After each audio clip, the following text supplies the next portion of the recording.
नमस्कार सभी को। ओम। आशा करती हूँ सब खुश हो, खुशहाल हो। आइए साथियों, इन छह रसों की पहचान करते हुए हम लोग अगली रस की ओर आज जाने वाले हैं। वो देखते हैं कटु रस यानी तीखा रस, यानी कि जो चटपटे और तीखे पदार्थ रहते हैं उनका इन दोषों के ऊपर क्या असर होता है। हम लोग त्रिदोषों की पहचान करते हुए ये तीनों दोष किस तरह से पंचमहाभूत से प्रभावित है और पंचमहाभूतों का इनके ऊपर प्रभाव होने से क्या क्या असर होता है, या ये रस जो हमारे षड्रस जो है ये शरीर में खाते हुए हमें क्या क्या ध्यान रखना चाहिए, कौन सी बातें ध्यान में रखनी चाहिए, ज़्यादा हो जाएगा तो क्या होता है, कम होता है तो क्या होता है। अब देखते हैं कि कटु रस, ये जो है तीखा रस जो है, इसके ऊपर कौन सा महाभूत प्रभावित है।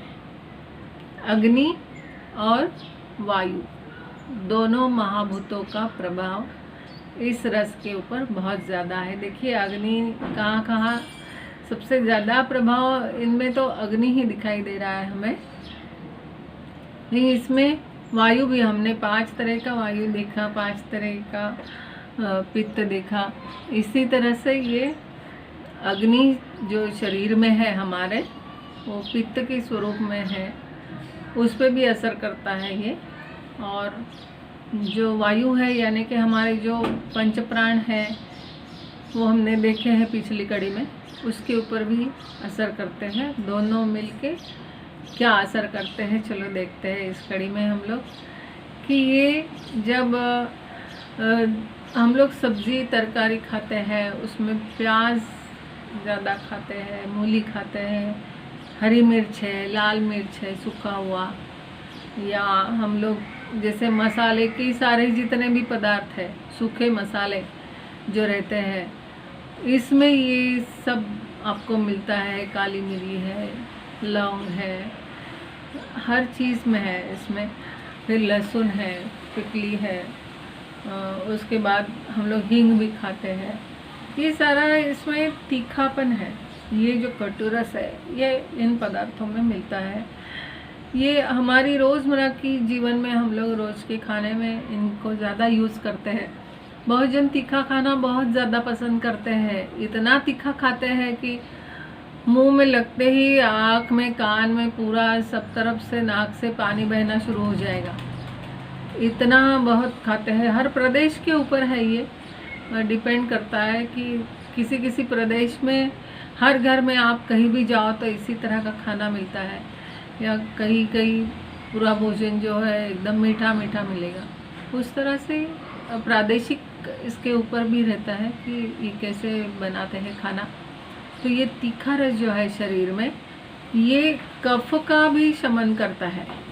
कफ दोष जो है अपना उसको कम करता है। ये अच्छा भी है, शरीर में होना बहुत ज़रूरी है। कोई कोई बिल्कुल ही तीखा नहीं खाते हैं, पूरे परिवार के लिए 1 मिर्ची डालेंगे छोटा सा तो इतना कम भी हो जाएगा साथियों, तो शरीर में अच्छा नहीं है। जो छोटे छोटे वर्म्स है या गंदगी है या कफ जमा हो जाता है और निकलता नहीं है बाहर, तो वो अंदर विकृत स्वरूप धारण किया हुआ रहता है, हमें दिखाई नहीं देता है, प्रकट स्वरूप में नहीं आएगा, लेकिन नाड़ियों में बसा है। इतनी सारी 72,000 नाड़ियाँ है, उसको साफ करने का भी ये काम बहुत अच्छा करता है।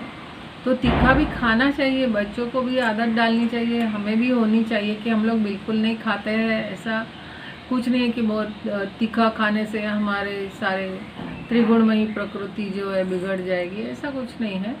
वो भी ज़रूरी है। जो पसीना है शरीर के बाहर लाने के लिए ये काम करता है बहुत।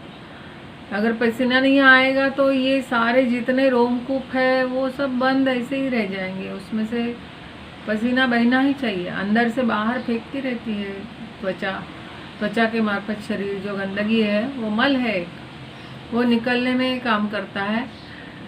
थोड़ा सा बहुत खाएंगे तो एकदम चक्कर भी आ सकता है आपको। फिर कंठ में और आमाशय में पूरा दाह करता है। बहुत ज़्यादा भी नहीं खाना चाहिए, उसको पूरा रप्चर बोलते हैं, रप्चर हो जाएगा, कभी कभी खून गिरता है। इतना भी तीखा बच्चों में तो बिल्कुल ही नहीं सहा जाता है, बच्चे नहीं सह पाते हैं, या जो उम्र से ज़्यादा है लोग, उनको भी ज़्यादा तीखा नहीं देना चाहिए। जवानी में ज़्यादा तीखा खाएंगे बात अलग होती है, थोड़ा पच जाता है, लेकिन आमाशय में ये ज़्यादा उष्णता तैयार करता है, और बहुत ज़्यादा उष्णता हो जाएगी फिर भ्रम होना शुरू हो जाते हैं। भ्रम मेंदू के ऊपर भी, वो ब्रेन के ऊपर भी असर करना शुरू कर देता है। लेकिन ये जो है सारे रसों में गुण है, सारे रसों में दोष है, और पंचमहाभूत और त्रिदोष हमने देखा कि कहीं से भी घूम के आओ त्रिदोष पे ही आती है गाड़ी। तो वैसे है, थोड़ा साइकोसोमेटिक लेवल पे भी जाता है ये कि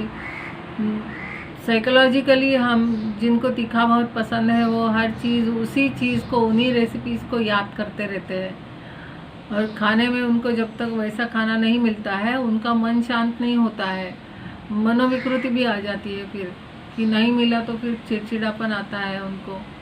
बहुत ज़्यादा खाने वाले भी बहुत दिमाग गर्म रहता है उनका, ये रस जब ज़्यादा हो जाता है शरीर में तो दिमाग भी बहुत गर्म रहता है, और प्यास भी बहुत उतनी ही लगती है। जब तीखा बहुत खाओगे तो पानी भी उतना ही ज़्यादा लगता है उसके साथ। एक्चुअली वो वात और अग्नि का प्रभाव है, लेकिन जल डिमांड करती है बॉडी। फिर शुक्र धातु जो हमने देखा था, रस रक्त मांस मेद अस्थि मज्जा शुक्र, ये जो अंतिम धातु है उसको क्षीण कर देता है।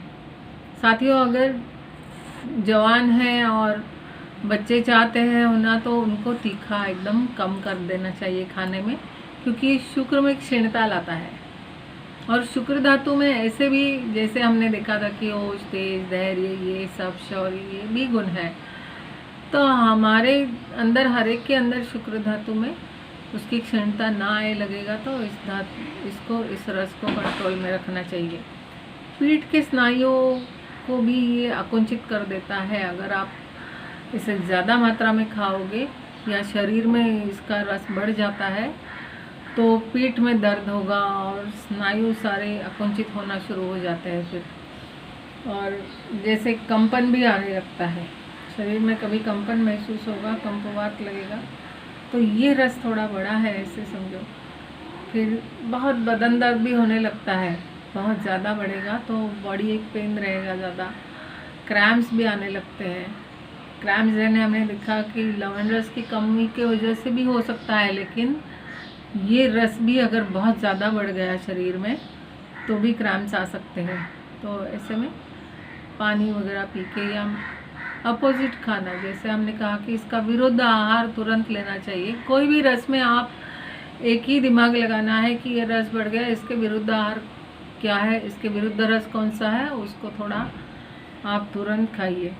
जैसे हम ऑटोमेटिकली सब स्पॉन्टेनियसली एक होता है कि तीखा लगा तो तुरंत मीठा खा लेते हैं, तब मुंह की जलन कम हो जाती है, या पानी बहुत पी लेते हैं, ठंडा पीते हैं, तो ये बॉडी अपने आप सिग्नल देती है आपको कि क्या ज़्यादा हो गया है और उसके ऊपर उतारा क्या करना चाहिए आपको।